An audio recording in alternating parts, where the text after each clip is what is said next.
Hey everyone, welcome to the Morning Grind podcast. I'm your host, Stevietpfl. It's Friday, it's May 9th, it is 2025. We have a 12-game MLB slate to talk about here on today's podcast. It's a big one, 12 games on a Friday. We love these big Friday slates, typically a lot of different kind of ownership and stuff. Typically really fun slates with a lot of different ways to build, and I don't think that's any different on this slate. Sorry for being a little bit delayed here on YouTube.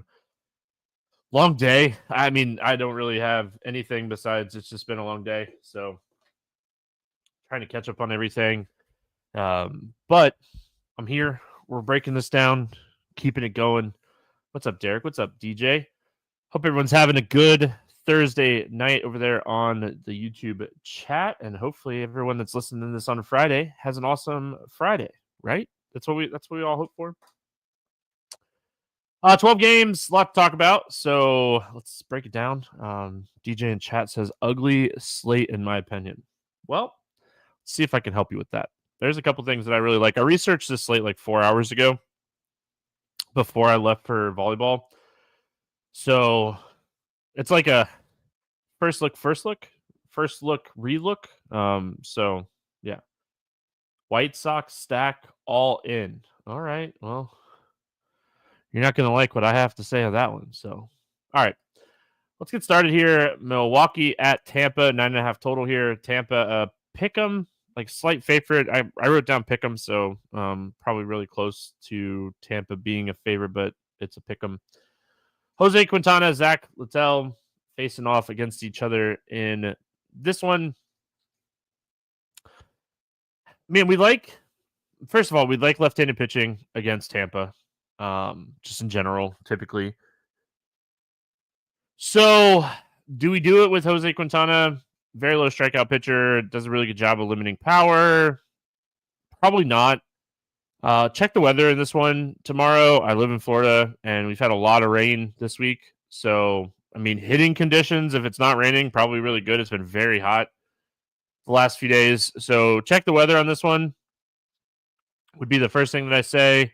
But we're likely this is probably going to be the best hitting conditions you're going to get on the slate if there's no weather. I mean, it's probably going to be 85, which is great hitting conditions for this time of the year. So check that. But yeah, I mean, Jose Quintana, he doesn't really strike anybody out. So I hate that. Tampa, they're really bad against left-handed pitching.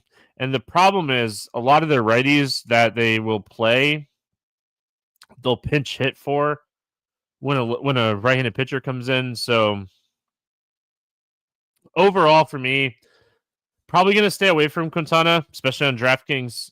At his price point on DK, I think his price point's just too high in general over there. So no real interest for me in Quintana. Other side here, Littell. He's such a low strikeout pitcher. Like he's sitting at 15% on the season, like right at 15% on the season. I feel like you have to be able to attack the Milwaukee lineup. I know Contreras is banged up right now, but there's a good chance that he plays in this one. I read a report that Frelick is hopeful that he's going to play in this game as well. So you look at this matchup and you're like, I feel like you got to be able to attack this lineup. While they are, I mean, there's plenty of strikeout upside in this lineup overall, but there's still the top half of this lineup is really solid, especially against right-handed pitching. So especially if Frelick is back in the lineup, Contreras is back. Contreras doesn't really strike out. Frelick doesn't really strike out. So low strikeout pitcher. He overall doesn't really do it for me. I know last time out against the Yankees, he had a really decent start, but the strikeouts are the biggest issue for me here. So probably going to pass on him. Big slate. As far as the Milwaukee bats go, kind of have some interest in Milwaukee today. Hoping Contreras and Frelick are back. Pair them with Yelich, Hoskins. If Bowers is in there. Cheerio, always somebody I like to play. I just like to say Cheerio, first of all. If Isaac Collins is in there and he's batting up towards the top of the order, I don't hate that. But yeah, I mean, I think Milwaukee is very playable. Again, like this game has a 9.5 total. Don't sleep on that total with the weather, and they're on the road. So I think this is a good spot to play the Milwaukee Bats.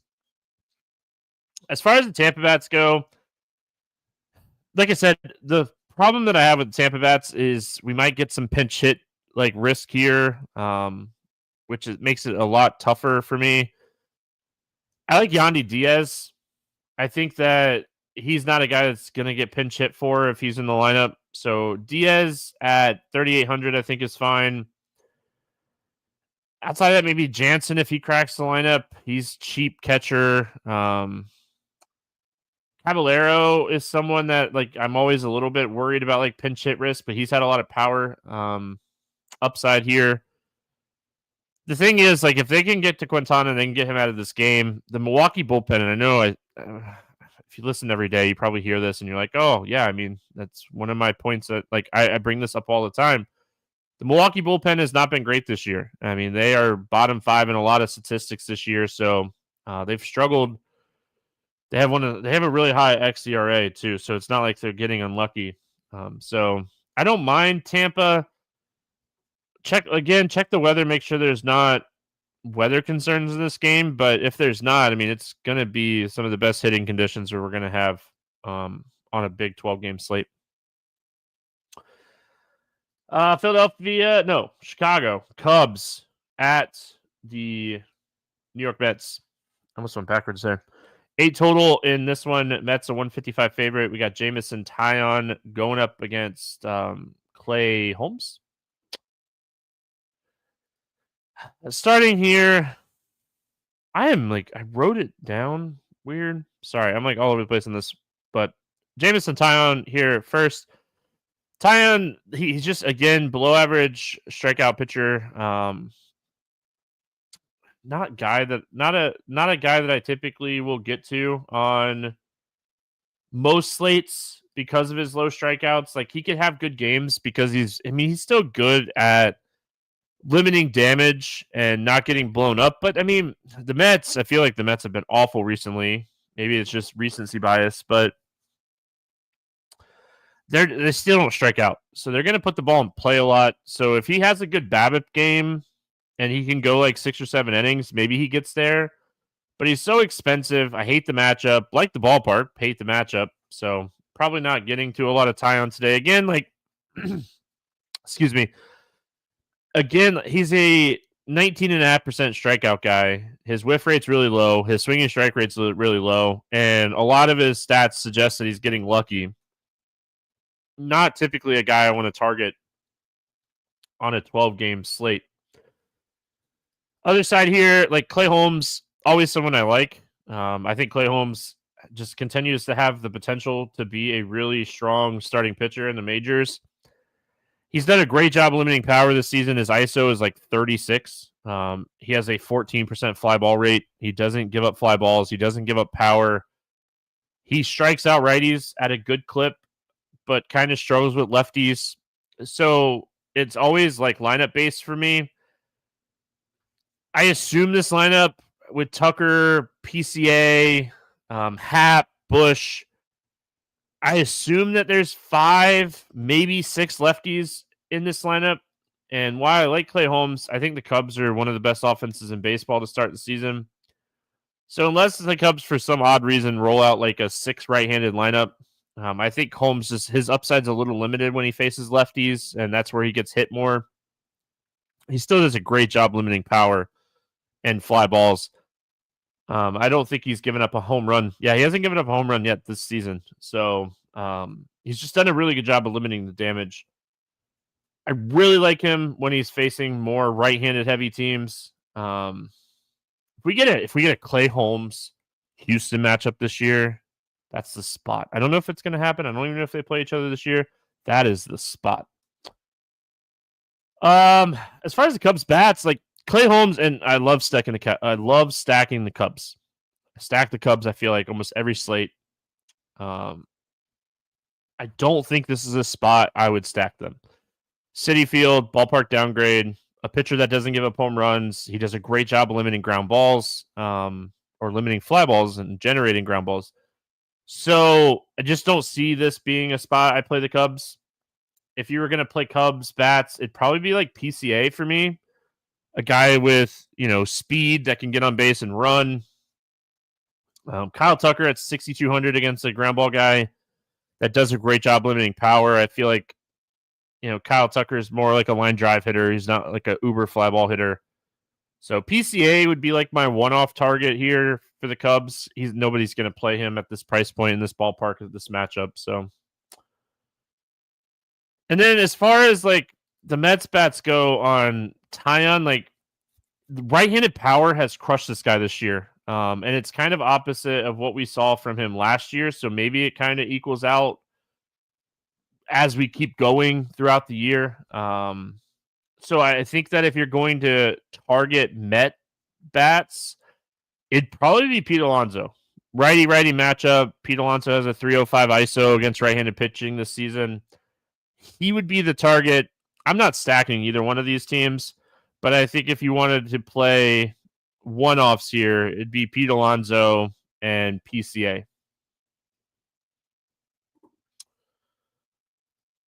Chat talking about some baseball. What's up, chat? I did not play MLB on Thursday. The day was crazy for me, and I've done really well this year taking Thursdays off from DFS and betting and everything, and just giving myself like a day off during the week. It's been good for me. So I don't know if I'll play many baseball slates on Thursdays that I don't have content days. Philly at Cleveland, 8 total in this one. Philly a 120 favorites. We got my boy Aaron Nola going up against Gavin Williams. I feel like poo-pooed a lot on Aaron Nola this year, and I mean, it's been warranted. I will say he's kind of calmed down a little bit here recently, and he's pitched a lot better. He's gotten the command way better, way more first pitch strikes kind of thing. He's really good against righties. It just continues to be the same thing with him. He's really good against righties, and he struggles with lefties. This lineup is very left-handed heavy. Kwan, Sheeman, Jose Ramirez, Carlos Santana, Bo Naylor, Martinez. They even get like Nolan Jones in there sometimes. So like realistically, Cleveland, the Guardians could probably throw 7+ lefties at Aaron Nola today. And not saying they're the best lefties in the world, but the strikeouts have come way down. We talked a lot at the beginning of the season how much Cleveland was striking out. The strikeouts have come down, and we have to continue to adjust as the season goes. Nola, where his command issues have been a lot more left-handed driven too. So I feel like he's cheap enough in large field tournaments to take some shots on. I don't think he's like a single entry play, even at 8,300 on DK. So it's kind of where I'm at. Again, like if he was getting the righties in this matchup, I'd have way more interest. But the fact that like he realistically could face 8 lefties with low strikeouts, like the projected lineup on this team has 8 lefties and a 18% K rate against right-handed pitching this season. So their strikeout rate has come way down. Again, I feel like at the beginning of the season, we targeted them a lot for strikeouts against right-handed pitching. I feel like they were up there too. Like they were striking out a ton to start the year, but like where they're at now, they 7th fewest strikeouts against right-handed pitching this season now. They're at 20.1% as a team. So still not the best team in the world, but I think this is a spot where Nolan might struggle a little bit. So I think he's large field only for me on this one. On the other side, Gavin Williams, I mean, he's a slightly above average strikeout pitcher that struggles with command and home runs. Not what you want against this Philly team that has so much upside and so much power. If he's struggling with command against this team, they will beat him. If he's struggling to miss bats, they will beat him. They will hit him hard. They don't strike out very much. was just talking about how seventh fewest strikeouts for Cleveland. Well, the Phillies have the second lowest strikeout rate in baseball against right-handed pitching this season. So they've been really good on that aspect of like just not striking out. So I don't think Gavin Williams is in the mix for me today. I do have some interest in the Philly bats. I think that this is a spot they could win, and they have some upside. Harper Schwarber, obviously, at the top for me. Max Kepler, we don't get a lot of slates with Philly because when they play their home games, they typically are on that like 640 slate. And for some reason, we just don't get those games on these slates. But like very quietly, Max Kepler is having a solid season. Not anything to like write home about, but against right-handed pitching this season, 210 ISO, 370 WOBA, 15% Ks. That's great for his price point. So I think Philly is a very stackable offense on this slate against Williams. As far as the Cleveland bats go, if they're getting really low ownership, like I think you could take some shots on them here. Kwan, Ramirez, Sheeman.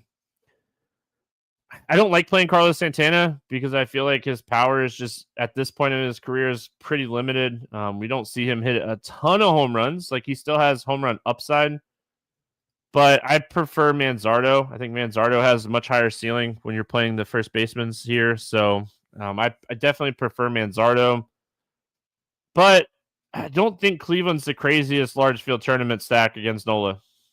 Again, when he struggles, it's lefties, and I feel like they're going to have at least 7 lefties in this lineup on Friday. Miami heading into Chicago, take on the White Sox. Yeah, Miami against the White Sox. Chicago White Sox. I read it. Like, I know. Anyway, I get so distracted sometimes.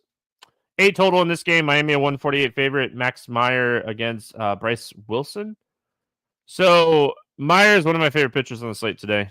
This guy, his strikeout stuff looks legit. Now we're getting it at an even larger sample size. I was iffy to start the season. Like, what are we looking at strikeout wise for him? I know he struggled the last couple times out. I'm over it. I have short memories.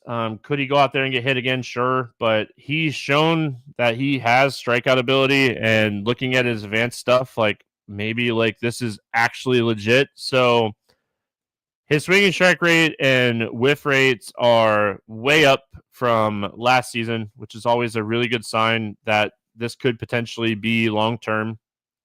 He's getting really good ground ball rate. His whiff rate is in the top 15 percentile in the majors at 31.1%. So what I noticed when I was doing a little bit of a dive on him earlier is his velocity's up, which is always a really good sign. He's throwing his fastball less, throwing his slider a lot more, throwing his changeup a lot more, and using his sinker a lot more. So his fastball usage has gone down, and his changeup and sinker and sweeper usage has gone up. What that has done has made him more dynamic. It has kept hitters off balance, and it has allowed his slider, which is his best pitch, to be dominant. So his slider, just in case you're like curious, like his slider, 46% whiff rate on the year, incredibly high. Last season, 34%. What changed? The speed. I mean, the movement. All of that stuff is huge. But when we're looking at just specifically the slider, almost the exact same vertical, but his horizontal is different.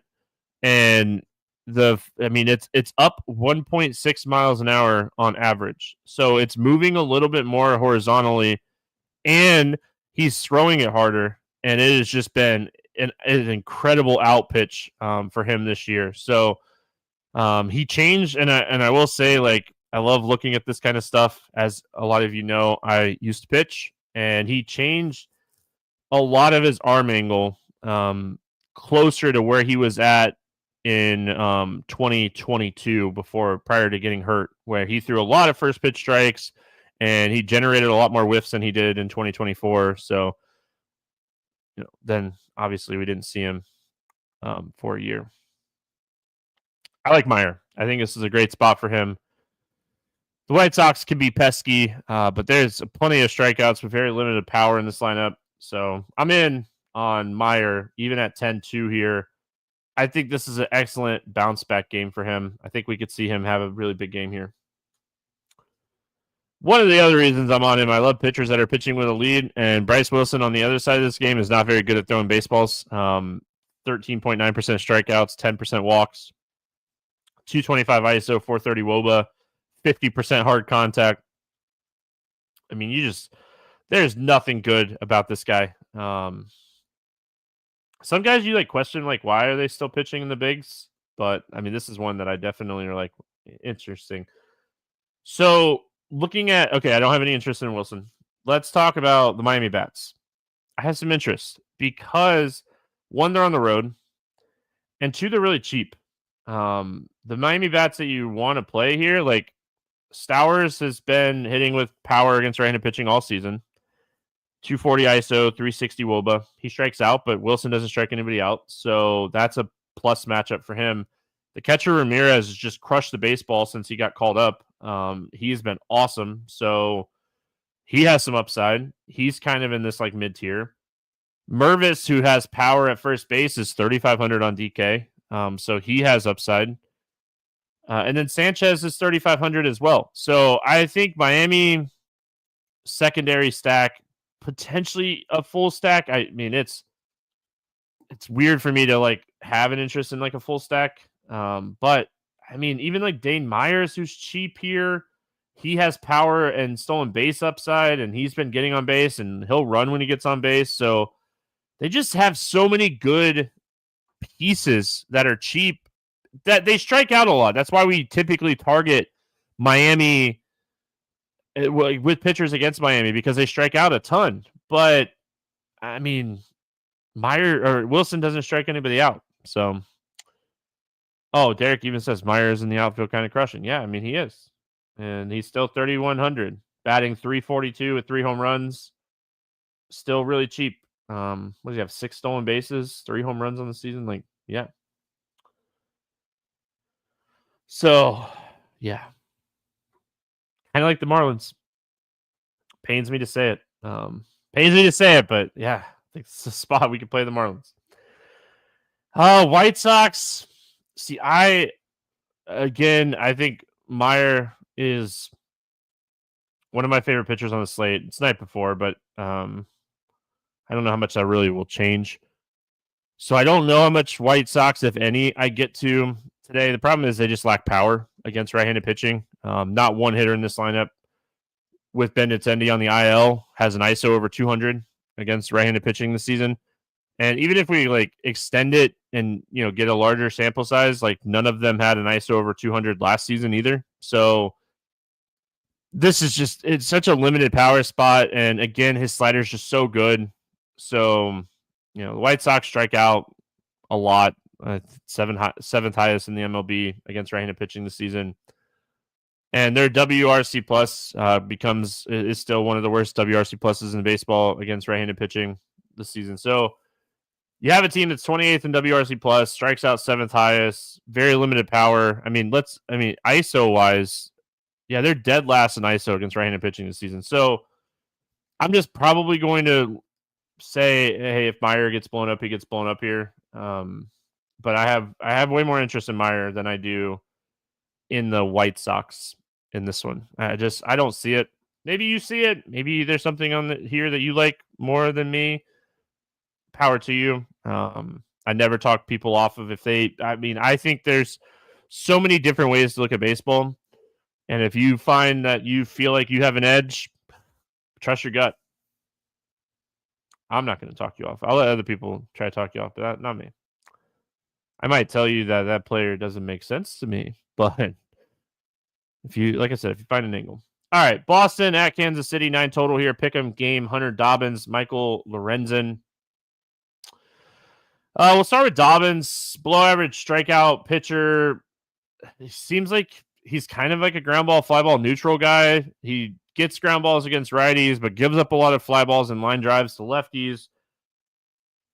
So I don't want to play him. Kansas City doesn't strike out. This is a guy that I mean, I haven't looked at props or anything for tomorrow, but there's a good chance I try to find like under strikeout props for him because he's had some strikeout games this year already.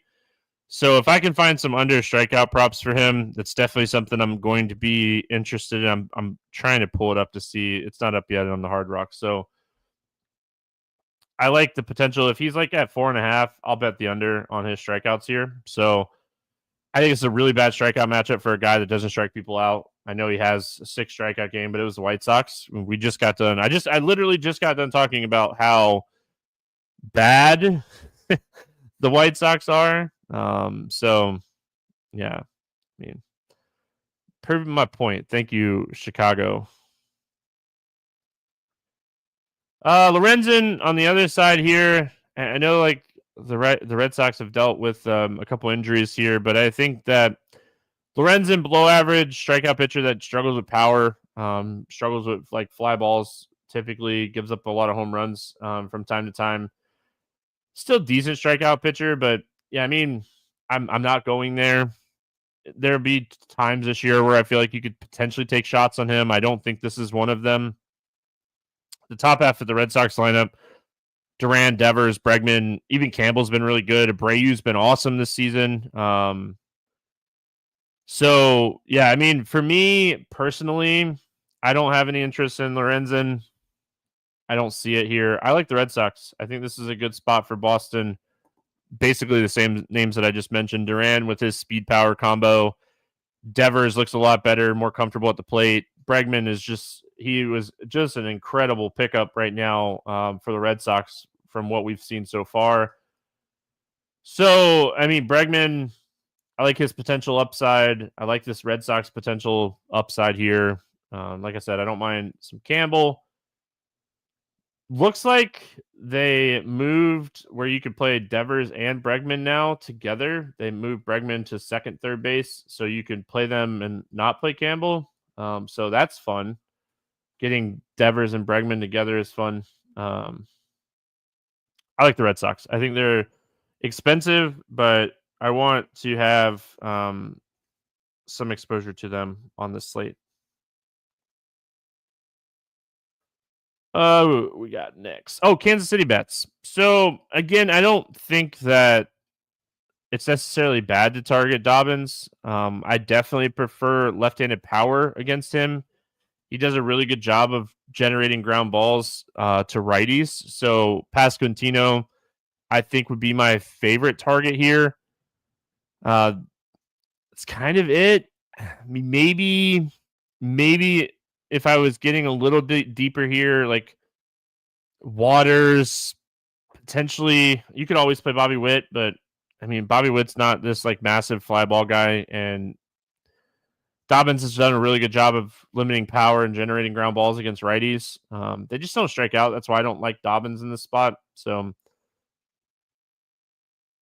moving on, San Francisco at Minnesota. 9 total. Minnesota 125 favorite is what I have written down here. Hicks and Paddock. It was supposed to be Joe Ryan, and he got pushed, dealing with whatever. I can't remember what his injury is off the top of my head. We'll start here with Jordan Hicks against Minnesota. Below average strikeout guy. He is a very solid ground ball pitcher. He wants to go out and he just wants to generate a lot of ground balls. His upside's kind of limited because of his low strikeout rate. If he has a really good BABIP game, he could potentially get there at 7,400. But one thing that I've noticed with this like Minnesota team, as we keep going like in the season and keep getting further and further along in the season, what's interesting to me is how little Minnesota strikes out. Like they are, top 10 in like not striking out, bottom 10 in actual strikeout rate. So like, um,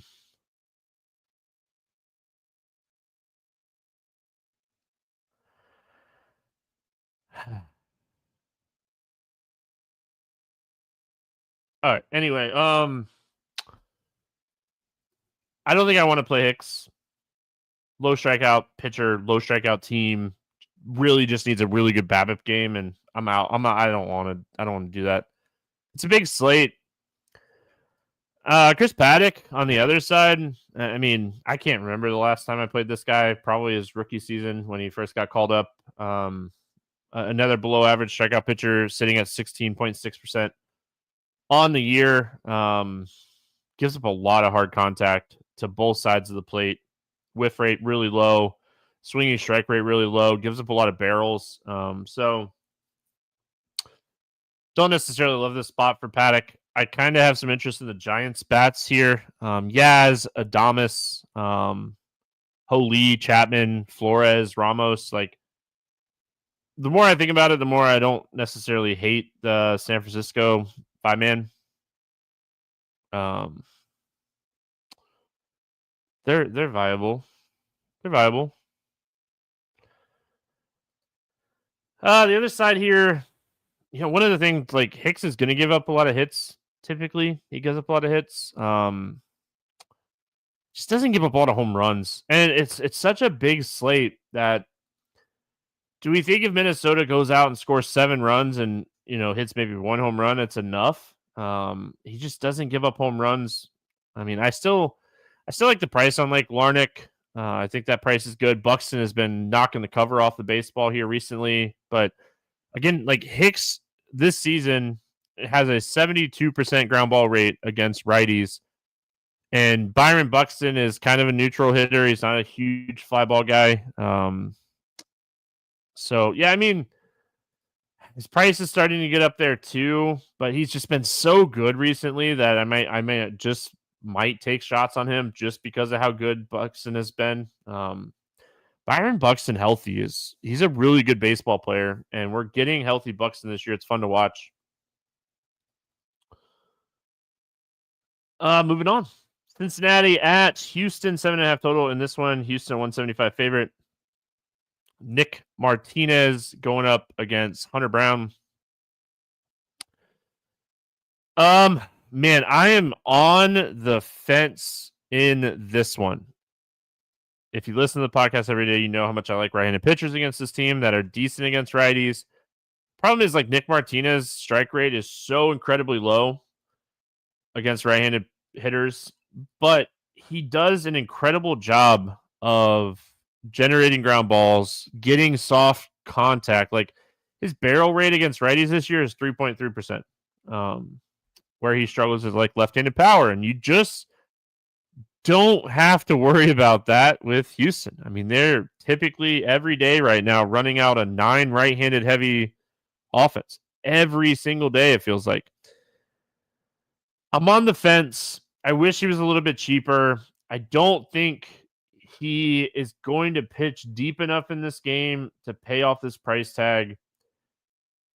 6,800, I think it would have put me on the other side of the fence.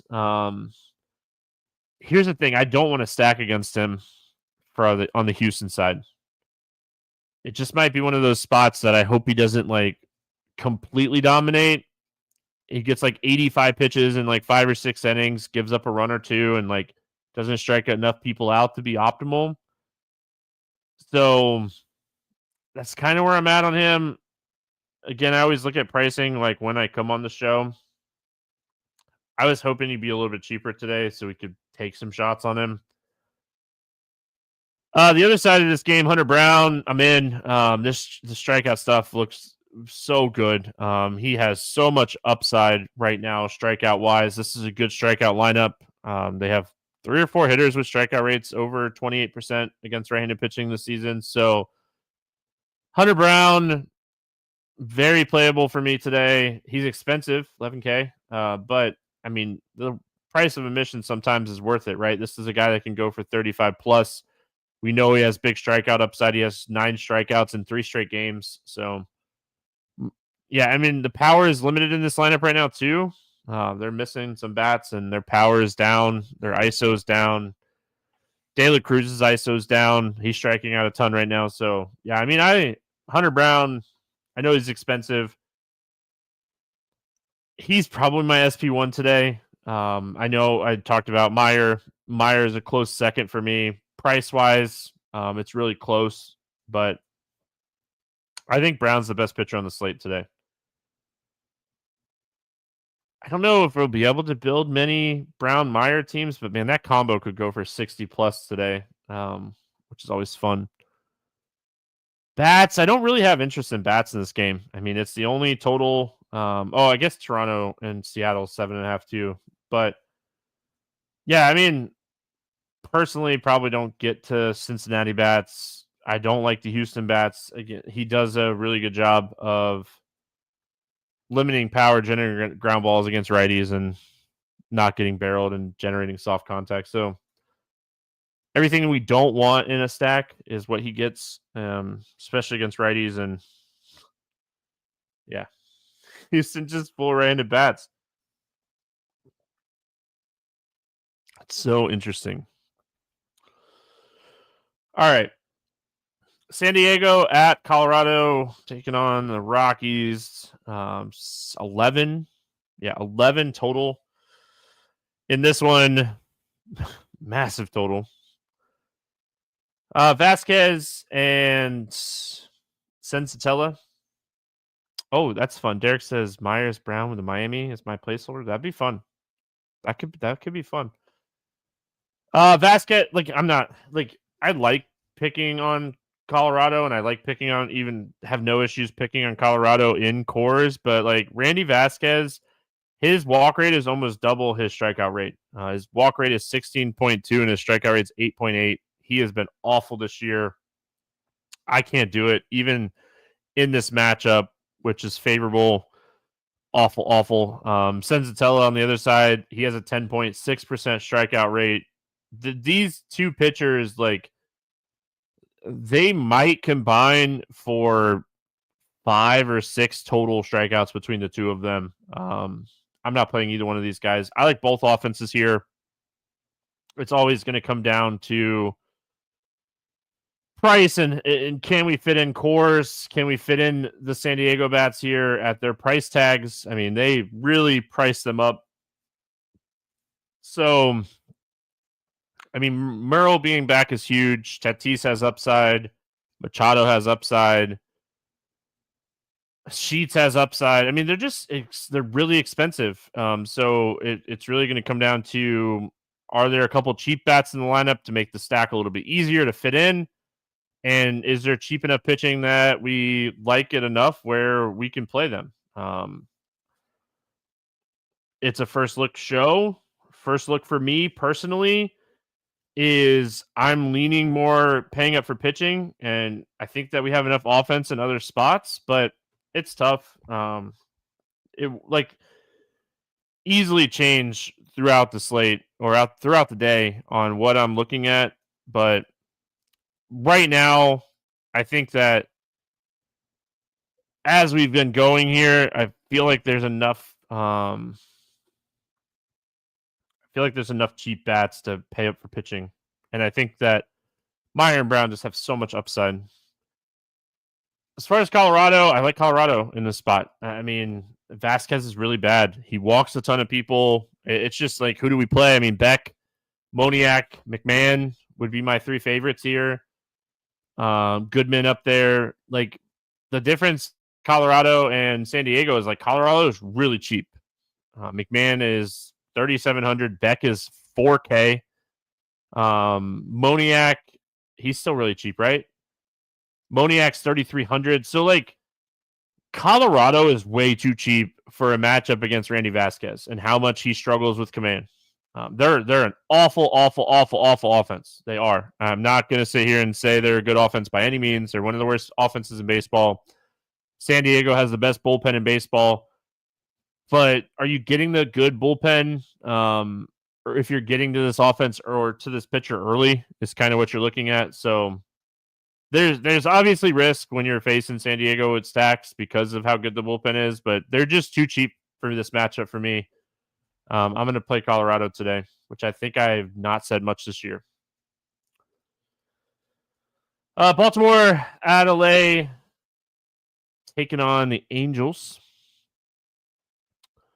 We have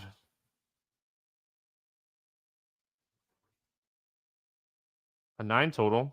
Like, I was like, I knew I wrote it down. I knew I wrote it down. I was like, like you like look at something really fast and you're like, anyway. Hendricks. Oh man, Hendricks. How's this guy still pitching in the big? Sagano and Hendricks facing off against each other here. Sagano up here first. Like, really haven't seen a huge strikeout upside from Sagano this season. He's sitting at like 13.3%. Kind of a pitch to contact pitcher. I know he had the one good game against the Yankees. We say that a lot, I feel like, this year. Like, it was his best start against, so it was against the Yankees. So, but yeah, I mean, he's sitting at 13.3%. His whiff rate is really low. His swinging strike rate's really low. Doesn't really have that like go out and get him type of pitch. So probably don't do it. There's worse pitchers on this slate. Could you get 15 from him? Potentially, I think. So could you do it? I feel like the cheap pitchers are very limited today, so maybe. I really like. There's not a guy typically on slates that would be like, oh, I have this guy that I really like down here. I really don't. Like, I don't have that guy today. Like, that's why I was like considering Nick Martinez and was hoping that he was a little bit cheaper. The more I think about it, like as I go through the slate, the more I think about it, like I might play some Clay Holmes and I might play a little bit more Nola than I originally thought. That's like my first two initial like mid-tier type plays. So I think this is a spend up for pitching slate. I really do. I think this is a spend up for pitching slate. We're still early in the season where I hate like those slates, but yeah. Kyle Hendrick, hey, he's pitching in baseballs today. He's really bad too. His strikeout rate's really low. He just goes out and he pitches to contact, and he needs good BABIP gains to get there. When he has those good BABIP games, he can score 15 to 20. His BABIP's like 212 on the season, so like his numbers suggest like there's a lot of negative regression still coming.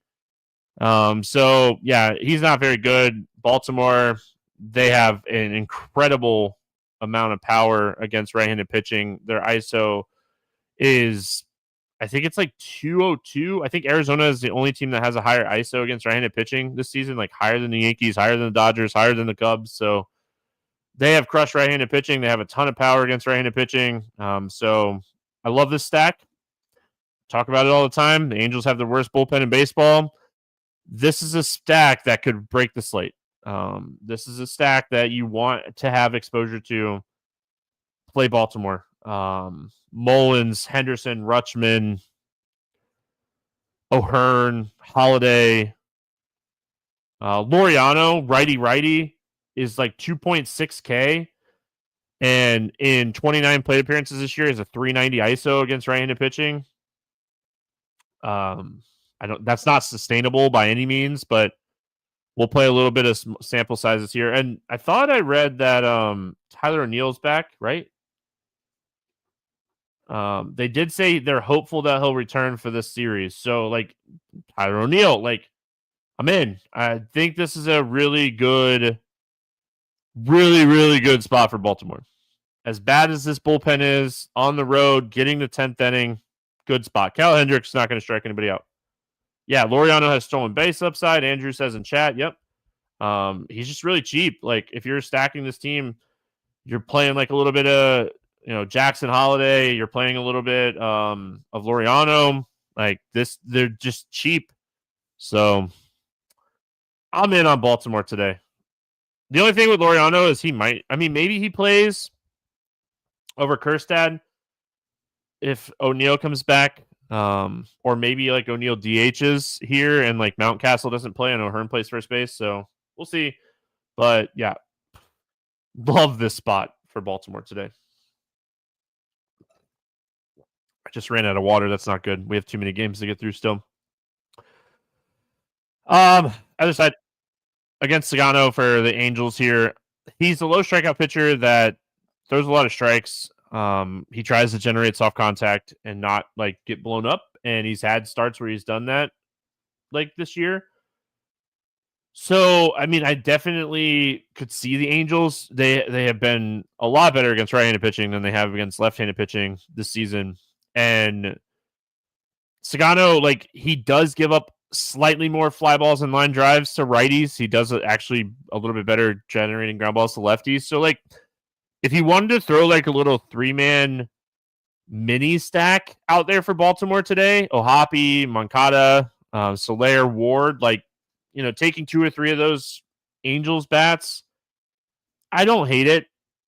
Pitching is really limited today. We're going to see a lot of runs scored on this slate. You know, we have a lot of high totals. 1, 2, 3, 4, 5, 6, 7 of the 12 games have a total over 9 runs, 9 or higher. Like, we are going to see, you're gonna want to stack today. Like, you're going to want to get that team that scores 12 runs because there's going to be a team today that breaks the slate. There's too many good spots today, bats wise. Dodgers, Diamondbacks. This game, this game is really interesting for me. Anyway, what do we got total wise? This game is at 9.5. And we're looking at Dodgers minus 130. We got Roki Sasaki going up against Erod Eduardo Rodriguez. Sasaki, like, we expected him to be a little bit better, and I think that he will eventually be a little bit better.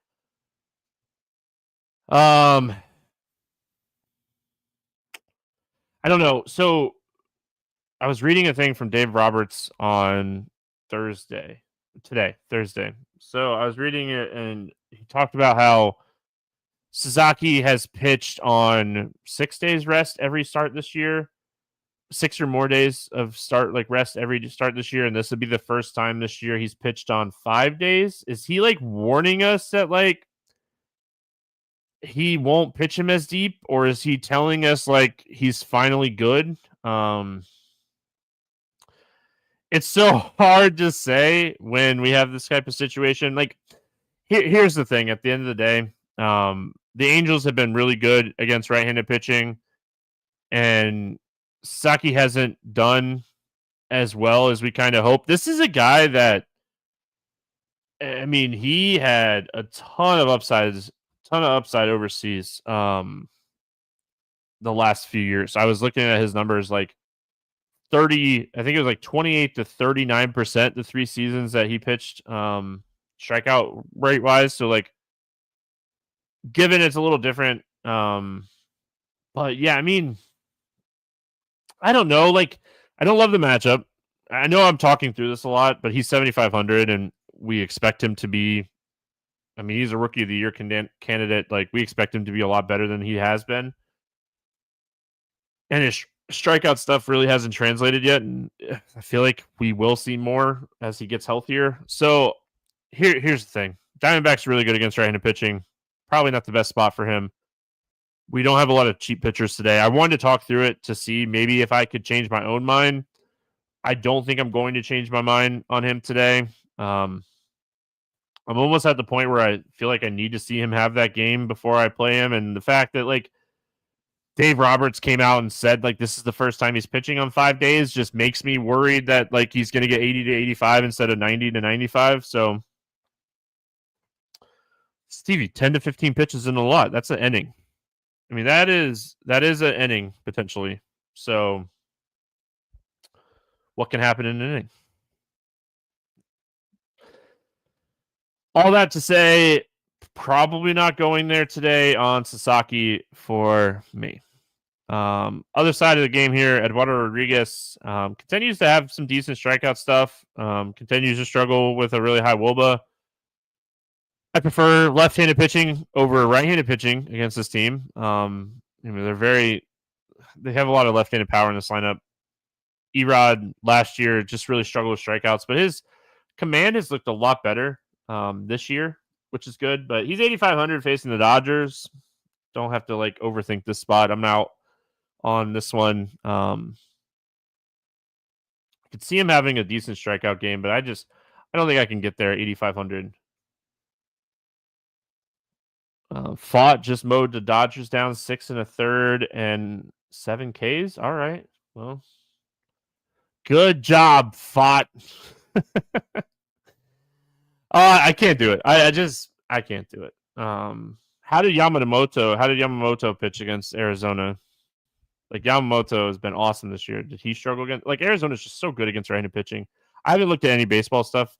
Again, I was super busy today.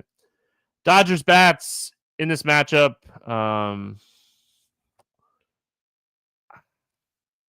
I don't know. Obviously, like Mookie Betts, Will Smith, Paez should be in the lineup today. So, like, I have interest in those guys. Like, you can always play Ohtani, but I prefer just playing Mookie Betts. 5 innings, 6 hits, 5 runs. I mean, that's how good the Arizona's just good. If Kiki gets a start, he would potentially be a cheap second baseman here at 3K. We know Will Smith. Paez is 4,300. Why are they doing that to us? He probably gets a good lineup spot today, too, with Teoscar on the IL. So, Teoscar and Edman. They did say that Edman has a chance to return on Friday. So, watch that. That could be a bump for them as well. Arizona, I always think you can play Arizona. I always think you could stack Arizona. Like, they're really solid. We really haven't seen it yet from Sasaki. So, I don't know. I lean having some exposure to the Arizona bats in this ballpark. There's still some cheap pieces that you can play here. So, again, like, this is just one of those slates. Like, the more lineups you can build to get more exposure spread out on these stacks, probably the better today. So, like, today would be what is it like? The equivalent, the $4 20 entry max. Is it the mini max? Right? Like, do they have one of those today? So you could play the 50-cent mini max. What's that? 150 teams, $75. Instead of the 20 entry max, $4. Like, it might just be one of those days where you want to chase a little bit more upside with a bigger lineup pool. Toronto at Seattle, 7.5 total in this one.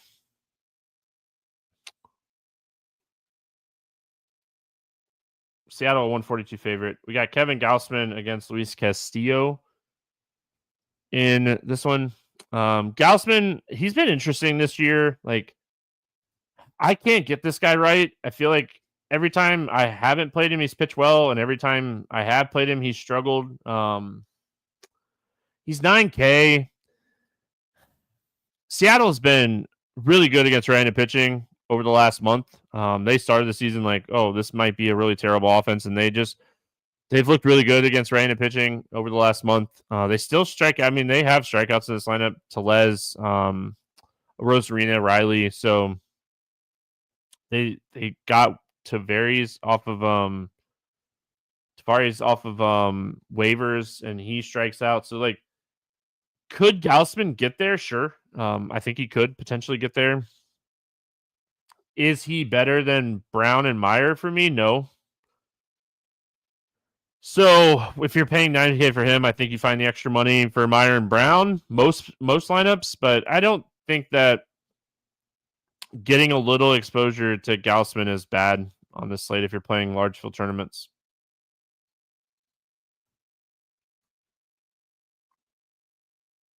Luis Castillo on the other side here. Toronto against right-handed pitching. I mean, they don't have a ton of power against righties so far this season, but they also don't strike out. And Luis Castillo, at this point in his career, his strikeouts have really kind of dropped off. He's not like an 8 to 10 strikeout guy anymore.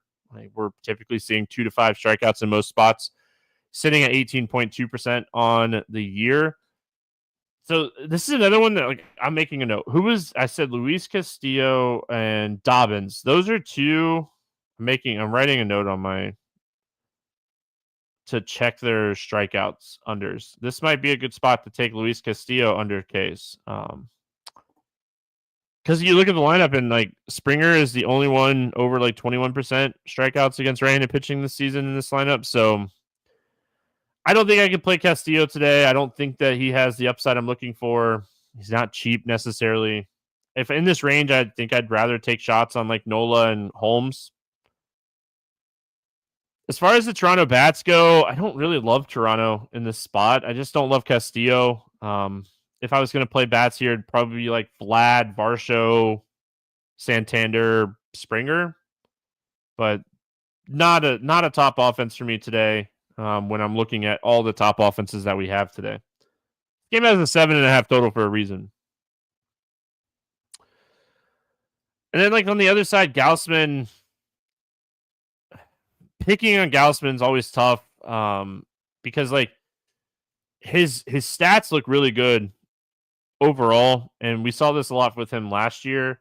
His stats look really good, and, like, he'll just have these random games where he goes out and his command's just really bad, and he walks a ton of people, and he gives up 5, 6, 7 runs. So I think if you're going to play Seattle, you'd stack them.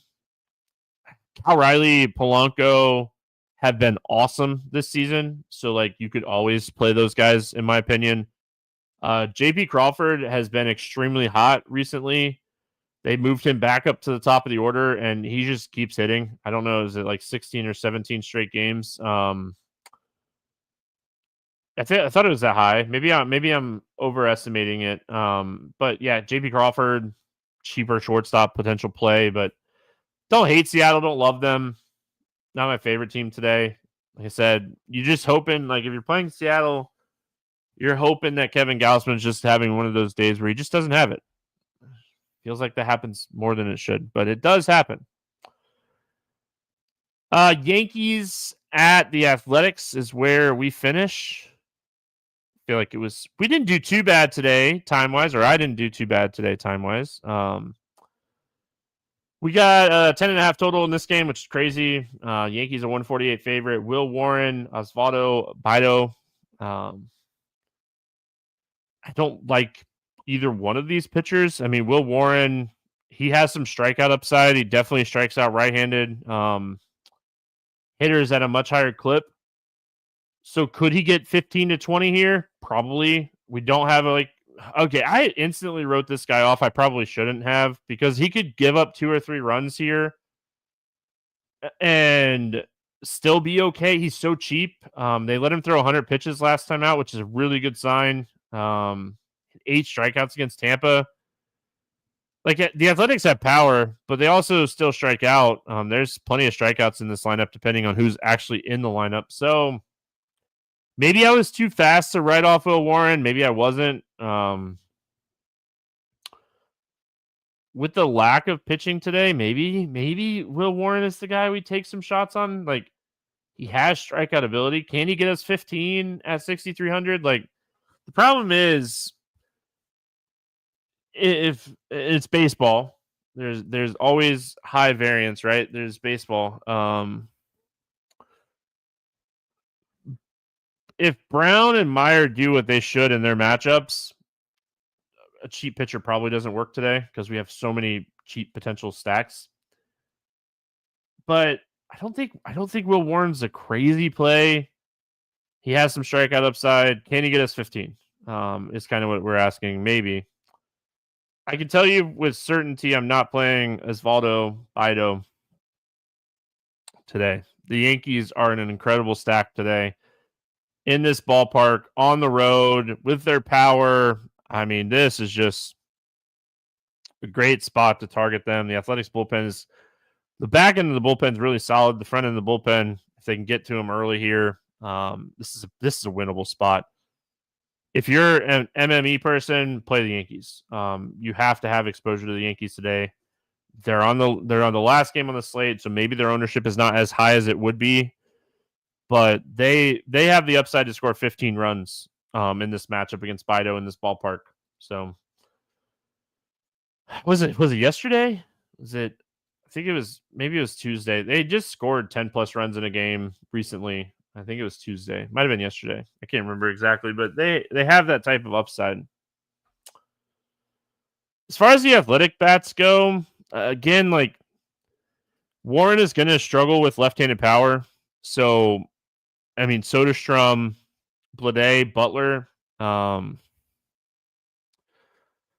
said this the other day on the show that I was doing on Roto Grinders. Butler hit a ball and he shook his wrist and it looked like it was bothering the rest of the game. And I was like, oh, maybe this is a huge problem. He hit a home run the next day, so I'm not too concerned about it. I'm not too concerned, but like the Athletics were on an incredible stretch. They played like 16 straight days. So a day off on Thursday might be exactly what they needed. So I'm always going to have exposure to the Athletic stacks when they're playing in this ballpark. So a lot of offense today. Holy macaroni. I wrote down so many things offensively that this is a day that you're going to see a lot of runs. There's going to be a lot of runs scored today. There's a lot of offenses today. This is a day that I'm going to narrow down my pitching pool as much as possible and try to get as much exposure to these stacks that I like. If you haven't already, head on over to the Morning Grind YouTube page, youtube.com/Morning Grind. Hit that subscribe button, turn on notifications, leave a comment, hit a like button, do all that fun stuff.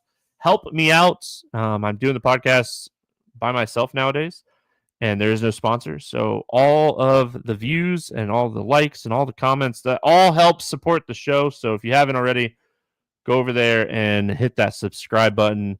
Who's your favorite stack today? We'll go with that. You can tell me in the comments over there on YouTube as you're hitting the subscribe button, who is your favorite stack today? I'm also I was trying to get some Morning Grind shirts made. I think that'd be fun. Not something I ever thought about before, but I think it'd be fun. All right. Morning Grind game. Under 8K to get 6 or more strikeouts. This is the problem today. There's not a lot of options down here. A lot of offenses, a lot of bad pitching. If I had to pick somebody right now, I think it'd be Nick Martinez, but I don't even necessarily love him. I mean, I think it'd actually be like Will Warren. I think I'd take the strikeout upside on Will Warren. Let's go with Will Warren. I don't like it. I don't love it. I don't love it. I don't love it at all. Over 8K to score under 15. This one's easy for me today. I'm going with Eduardo Rodriguez. Luis Castillo is really close second for me. I'm not going to play Castillo today. Over 4K to hit a home run, all of them. I mean, there's so many potential home runs on this slate. Like, it is wild how many offenses we could play today. Narrowing it down to just one is so hard for me. Let's go, because I don't go to cores. Gosh, there's so many. Let's go to my boy Devers to hit his 7th of the season. He's looked a lot better at the plate recently. So let's go to Devers. Under 4K to get 10 plus points. Got to go to one of my Marlins, right? Do I go Mervis or Myers? Oh, man. Let's go Dane Myers to score 10 plus points today. Let's go Myers to score 10 plus points. 3,100. I had to go to my Marlins. Stack to score 6 or more runs. Half of the teams playing today. I mean, there's so many good spots. I think the Yankees are my favorite stack. Red Sox are up there. Miami's up there. So let's go. Oh, let's just go Miami Marlins. Let's get the Marlins on the board for 6 plus today. Let's send some positive mojo to the Miami Marlins on the road in Chicago to score 6 or more runs today. All right. That's it. It's been a fun week. I have not looked at the slate for Monday yet to see if I'm back Monday or Tuesday. Let's pull that up really quick so I can give you guys a heads up. While I'm pulling that up, you can go over there and hit subscribe on the Morning Grind YouTube. Monday, there's enough games on Monday. I'll see you all Monday, Sunday night. Have a fantastic weekend, and happy Mother's Day to all the mothers out there. Good luck, everyone.